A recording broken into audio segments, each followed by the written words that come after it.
선체로 말씀과 함께 읽겠습니다. 두 군데입니다. 역대상 12장 22절, 그리고 시편 121편 1절 2절, 구약 630년, 구약 897면의 말씀 이어서 함께 하겠습니다. 함께 읽습니다. 함께 합니다. 그때에 사람이 날마다 다윗에게로 돌아와서 돕고자 하매 큰 군대를 이루어 하나님의 군대와 같았더라. 아멘.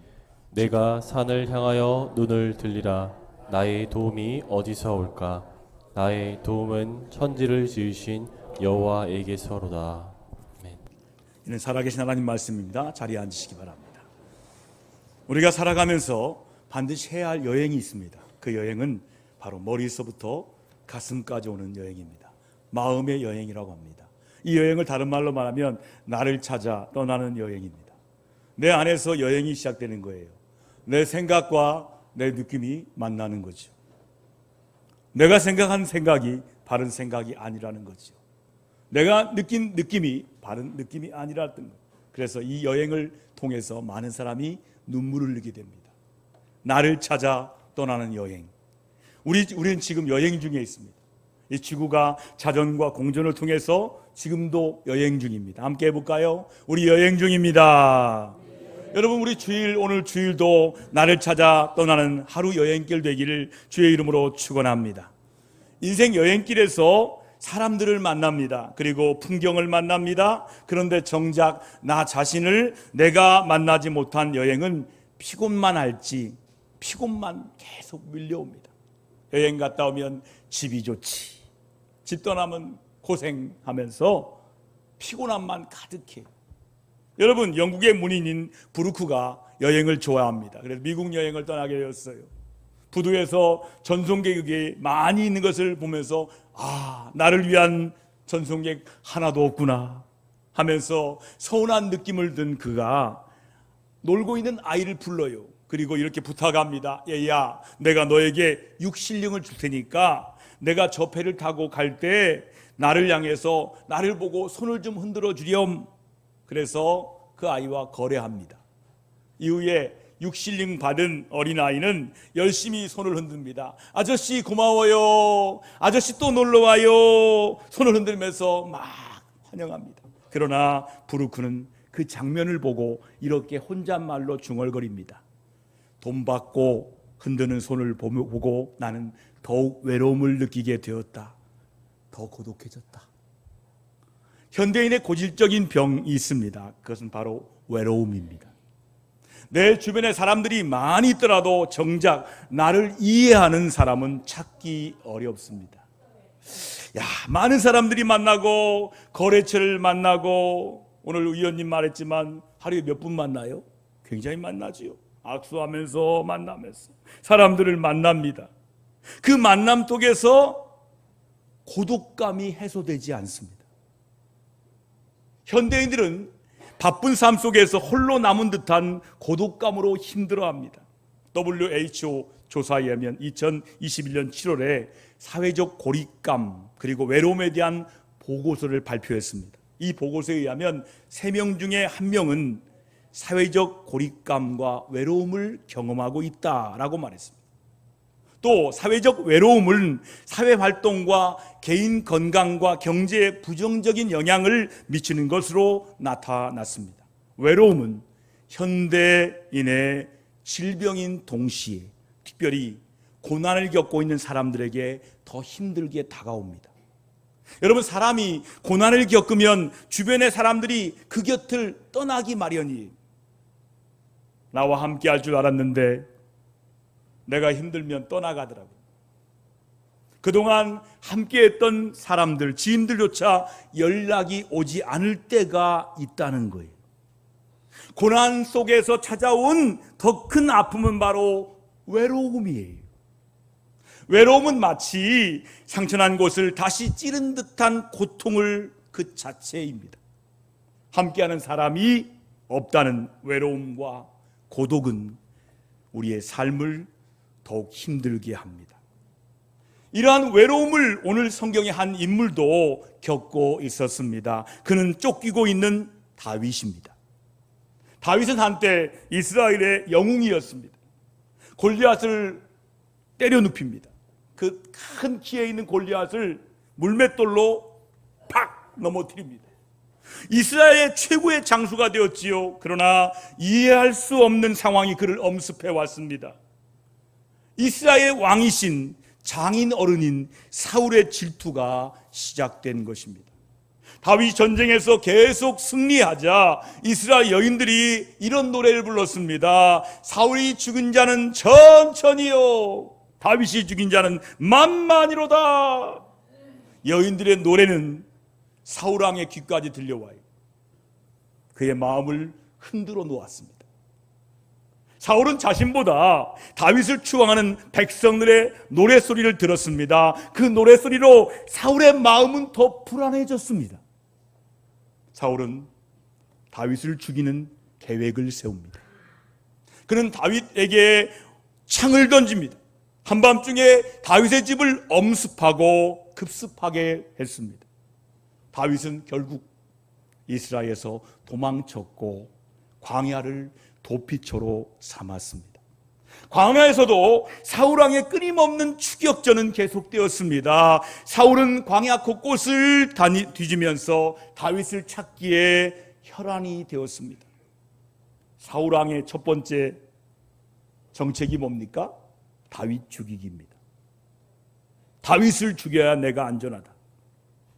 그래서 가는 곳마다 스파이를 만들어서 다윗을 찾기에 혈안이 되었어요. 이제 다윗에겐 선택의 여지가 없었습니다. 결국 다윗은 그의 적국인 블레셋으로 망명을 하게 되었어요. 여러분, 다윗은요 블레셋 지역에 시글락에 숨어 살게 되었어요. 다윗은 얼마나 서러웠을까요? 얼마나 외로웠을까요? 그는 가까이 있는 가족에게도 배신당했고 민족에게도 멀어져야 했습니다. 아무도 자신을 돕지 않는다는 슬픔이 그를 엄습해왔어요. 우리 삶도 이와 같이 홀로 남겨질 때가 있습니다. 억울한 누명 가운데 쫓길 때가 있습니다. 가까운 사람에게 이유 없는 미움을 당해 눈물을 흘릴 때도 있습니다. 알지 못하는 고난으로 견디지 못할 때가 있습니다. 다윗은 홀로 남았을 때 어떻게 되었습니까? 그는 외로움에 사무칠 그때 철저하게 하나님을 소망했습니다. 다윗의 아들 압살롬은 아버지를 죽이고 왕권을 수탈하려고 아버지와 전쟁을 선포합니다. 여러분, 아버지와 아들은 싸우면 안 돼요. 피해야 돼요. 다윗은 급하게 피해 나옵니다. 그리고 그가 시편을 씁니다. 여호와 하나님이 내 손을 붙드사 내 마음이 평안합니다. 잠을 자게 됐습니다. 왕인 자기를 죽이려고 아들이 죽이려고 할 때 그는 하나님을 소망하고 편히 잠을 잤다는 거예요. 여러분, 우리가 자주 부르는 찬양이 있어요. 나의 피난처 예수 의지해요. 나의 피난처 예수 의지해요. 나의 가는 길에 거센 바람 몰아쳐와도 나의 피난처 예수 의지해요. 찬양이 있어요. 이 찬양은 다윗의 시편 146편과 깊이 연관된 찬양입니다. 다윗은 피난처 되신 하나님을 의지했습니다. 온 천지 만물의 주인 되신 하나님께 자신의 삶을 맡겼어요. 내 삶을 맡기는 거예요. 홀로 있다고 생각하는 그 순간 피난처 되시는 주님을 찾은 것입니다. 여러분, 인간에게 도움을 받는 것은 한계가 있습니다. 인간은 우리를 구원할 수가 없습니다. 그러나 예수님은 우리를 십자가로 구원해 주셨고 부활로 우리를 다시 살리셨습니다. 외로움의 순간에도 다윗처럼 주님을 바라볼 때 다윗 하나님은 우리에게 예기치 못하는 도움을 분명히 허락해 주셨습니다. 여러분, 다윗은요 적국 블레셋에 망명했을 때 주변 사람들은 그를 어떻게 평가했을까요? 다윗 끝났어. 야, 다윗 갈 데가 그렇게 없냐? 어떻게 블레셋 땅으로 가냐? 어떻게 블레셋에 망명하냐? 다윗 정치생명 끝났어. 회복하기 어렵다라고 평가했을 겁니다. 그러나 하나님의 생각은 다르셨습니다. 오직 하나님만 바라보는 다윗에게 생각지 못할 놀라운 방법으로 하나님이 역사하십니다. 하나님은 돕는 손길을 다윗에게 보내주셨어요. 먼저 원수의 동족이 다윗을 도왔어요.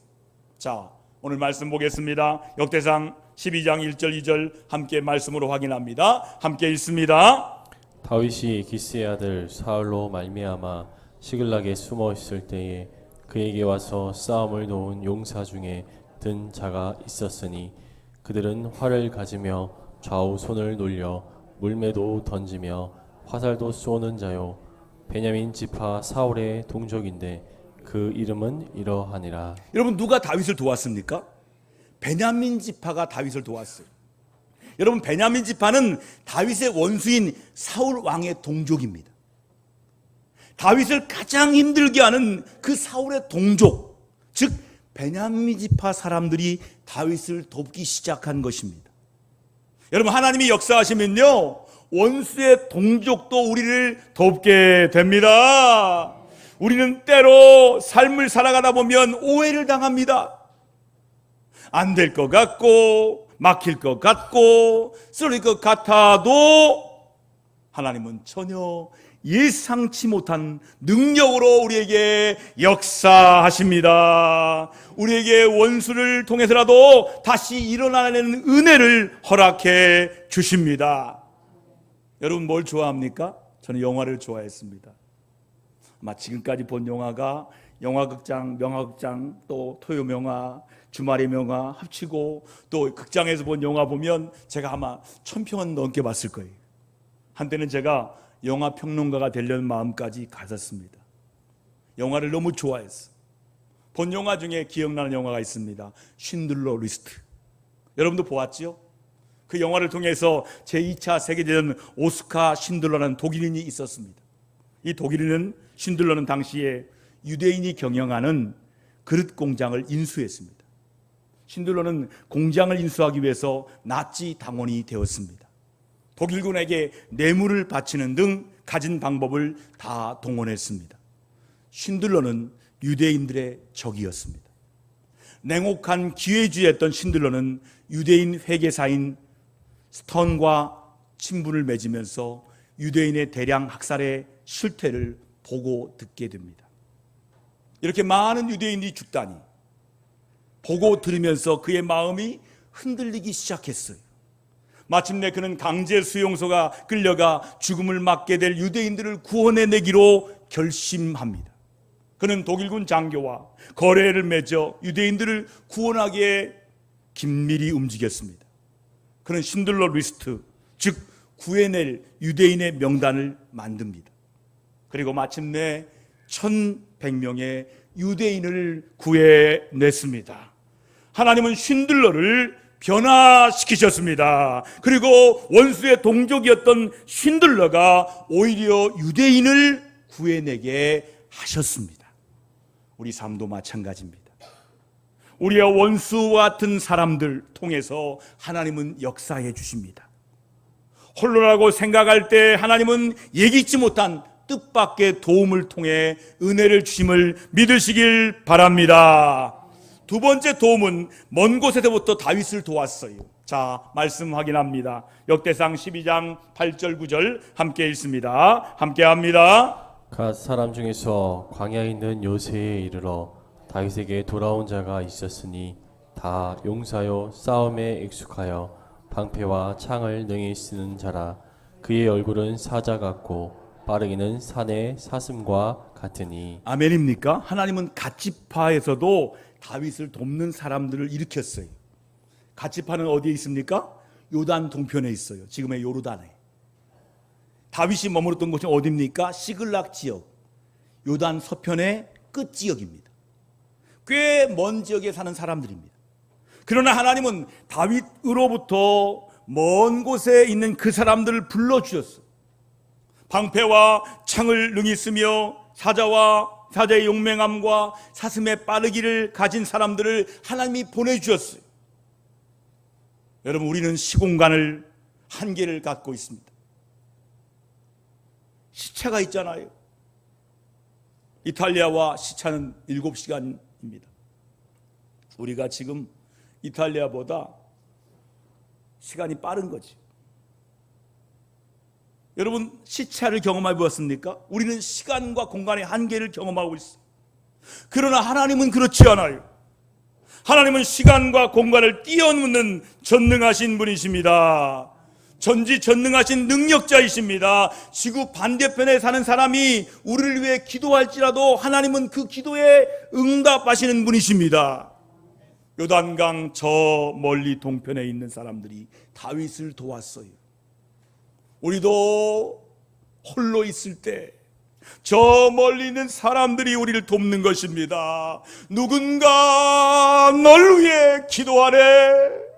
누군가 널 위해 기도하래. 내가 홀로 외로워서 마음이 무너질 때 누군가 널 위해 기도하래. 우리 찬양해 볼까요? 시작. 누군가 널 위하여 누군가 기도하네. 내가 홀로 외로워서 마음이 무너질 때 누군가 널 위해 기도하네. 저는 이 찬양만 부르면 눈물이 나요. 이 기도를 체험했기 때문에 누군가 나를 위해 기도하는구나. 여러분, 이 찬양의 가사처럼 하나님은 멀리 서 있는 누군가를 통해서도 우리를 위로하십니다. 여러분, 역사 가운데 아주 훌륭한 선비가 있습니다. 서경덕, 그의 호는 화담이었습니다. 서화담은 조선시대의 유명한 선비였습니다. 그는 관직에 대한 욕심보다는 후학을 양성하는 데 욕심을 가졌어요. 그래서 가르치는 일을 했습니다. 훌륭한 선비였습니다. 그 당시 명기였던 황진이는 그를 사랑하고 존경하고 흠모하였습니다. 멀리에 있는 존경하는 서화담에게 그리움의 글을 보냅니다. 청산리 벽계수야, 수의감을 자랑 마라. 일도 장태하면 돌아오기 어려우니 명월이 만공산한데 쉬어간들 어떠하리. 이 글이 지금도 남아있어요. 멀리서도 좋은 관계를 갖고 있습니다. 그리고 도와주었어요. 여러분은 어떻습니까? 우리가 홀로라고 생각할 때 누군가 여러분을 위해서 기도하고 있음을 기억하십시오. 홀로 있는 우리를 위해 함께하는 사람이 있음을 꼭 기억하십시오.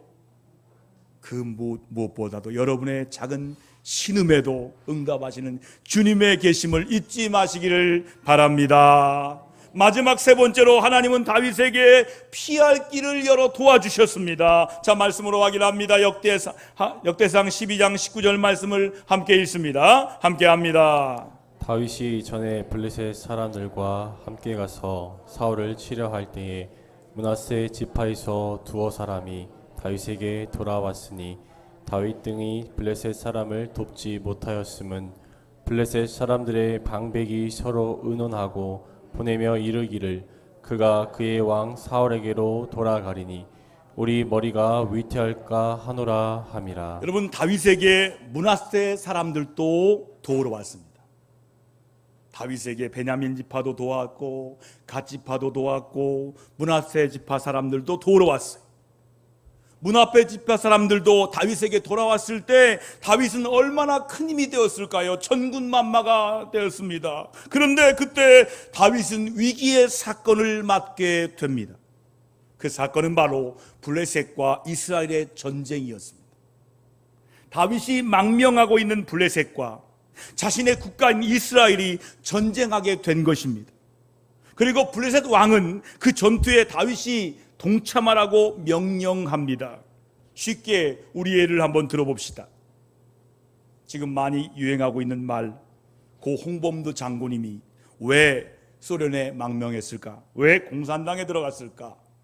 그 당시는 그럴 수밖에 없었다라고 이해하는 사람과, 아니다, 그 사람은 공산주의자다 말하는 사람이 둘로 나눠져서 이렇게 싸우고 있지 않습니까? 아마도 홍범도 장군님은 그 당시에 그럴 수밖에 없지 않았을까? 정치적인 어려움 때문에. 어떻게 하면 싸울 수 있을까? 일본의 공적인 소련에 들어가서 싸울지언정 나는 끝까지 싸우리라. 여러분, 일제강점기 일본에 망명 간 사람이 있다고 한번 가정해 봅시다. 그때 일본과 우리나라 두 국가 전쟁이 일어나는 것입니다. 일본의 왕은 망명 중에 그 조선 사람에게 조선과의 전쟁에 참전하라고 명령합니다. 일본 군인으로 조선과의 전쟁에 참전하라고 명령했다고 생각해 봅시다. 조선 사람이 조선을 향해서 총과 칼을 들고 겨누하는 어처구니 없는 일입니다. 참으로 힘든 일 아니겠습니까? 바로 이러한 일이 지금 다윗에게 그대로 벌어진 거예요. 즉, 다윗은 자신의 동족 이스라엘과 싸우게 되어야 하는 아주 어려움에 놓이게 되었습니다. 하나님은 이때 놀랍게 피할 길을 열어주셨어요. 블레셋 왕은 다윗을 데리고 전쟁터에 가고 싶었지만 블레셋 장수는 적극적으로 반대했습니다. 다윗이 갑자기 배반할 수 있다는 이유였죠. 블레셋 왕의 신하들은 이러한 의견을 왕에게 강하게 어필하고 제시했습니다. 왕이시여, 다윗을 믿지 마옵소서. 다윗이 언제 배반할지 모릅니다. 그리고 다윗은 결국 그 전쟁에 가지 않게 되었습니다. 여러분, 우리 삶에 때로는 앞뒤 좌우가 꽉 막힌 상황이 찾아올 때가 있습니다. 외로움과 고독감으로 어찌할지 모르는 상황이 주어질 때가 있습니다. 그러나 주님은 그 어떤 상황도, 시험도 감당할 수 있는 못할 시험이 없다라고 말씀합니다. 사방이 우겨싸움을 당할다 할지라도 하나님은 피할 길을 우리에게 내어주셔서 우리를 살려주십니다. 하나님은 다윗을 도우셨습니다. 홀로 외로움에 놓였을 때 돕는 손길을 보내주셨습니다. 이 시간 여러분 외로우십니까? 제가 선교제에 가서 선교사님께 물어봤어요. 외로우세요? 20년 동안 있었어요. 외롭습니다. 목사님, 외로울 때 어떻게 하세요? 제가 길을 가르쳐 드렸습니다. 외로울 때는 더 외로워지세요. 그때 하나님을 만납니다. 여러분, 외로울 때 어떻게 하십니까? 외로울 때 무엇 하십니까? 고난 중에 고독하십니까? 그러나 포기하지 마십시오. 우리는 다윗처럼 하나님을 의지할 때 하나님은 예기치 못한 돕는 손길을 분명히 우리에게 보내주십니다. 세상은 우리를 돕지 못하지만 전능한 하나님이 도우시는 사람이 되는 것입니다. 오늘 본문 말씀 역대상 12장에 보면 쫓기는 다윗에게 장수의 우두머리 아마새가 이렇게 고백합니다. 자, 역대상 12장 18절 하반절만 읽겠습니다. 함께 합니다. 시작. 당신도 평안하고 당신을 돕는 자에게 평안이 있을지니 이는 당신 이 하나님이 당신을 도우심이라 한지라. 여러분, 장수의 우두머리 아마새가 다윗에게 뭐라고 고백하고 있습니까? 하나님이 당신 다윗을 도우시는 것을 내가 분명히 보았습니다. 여러분, 다윗에게 돌아온 사람들은요, 다윗의 인품을, 능력을, 힘을 보기 전에 경험한 것이 있었어요. 위대한 하나님이 다윗과 함께 하심을 본 것입니다. 우리 삶도 마찬가지입니다. 성령의 능력이 아니면 우리는 아무런 능력도 가질 수 없습니다. 우리를 붙잡고 계실 때 성령의 능력으로 주변 사람들이 우리를 돕게 되는 거예요. 자, 우리 동대전교회를 방문한 수많은 사람들이 이렇게 이야기하기를 소망합니다. 자, 한번 해볼까요? 동대전교회는 하나님이 돕는 교회입니다. 우리 교회는 어떤 교회라고요? 하나님이 돕는 교회입니다. 동대전교회 성도는 어떤 사람이라고요? 하나님이 함께 하시는 사람들입니다. 이런 소리를 듣기를 주의 이름으로 축복합니다. 그때 우리 교회가 은혜로운 교회가 되고 부흥 성장하는 교회가 될 줄 믿습니다. 온 나라의 사람들이 우리 교회를 통해 하나님의 복을 받게 되는 축복의 통로가 되는 것입니다. 소금과 빛의 역할을 감당할 수 있는 교회가 되는 것입니다. 오늘 시편의 말씀, 나의 도움이 어디서 올까? 나의 도움은 천지를 지으신 여호와에게서로다. 창조주 하나님이 돕지 않으시면 이런 역사가 우리 교회에, 우리 가정에, 우리 나라에 일어날 수가 없습니다. 우리 힘과 지혜, 이성으로는 되는 것이 결코 아닙니다. 오직 하나님의 능력으로, 성령의 능력으로 가능합니다. 하나님이 함께 하실 때 사람들이 회복되고 예기치 못한 사람들이 우리를 돕게 되며 고독한 환경 가운데 승리할 수 있습니다. 오늘 마지막으로 본문 시편 말씀을 다 함께 읽고 말씀을 마칩니다. 함께 읽습니다. 함께 합니다. 내가 산을 향하여 눈을 들리라. 나의 도움이 어디서 올까? 나의 도움은 천지를 지으신 여호와에게서로다. 아멘.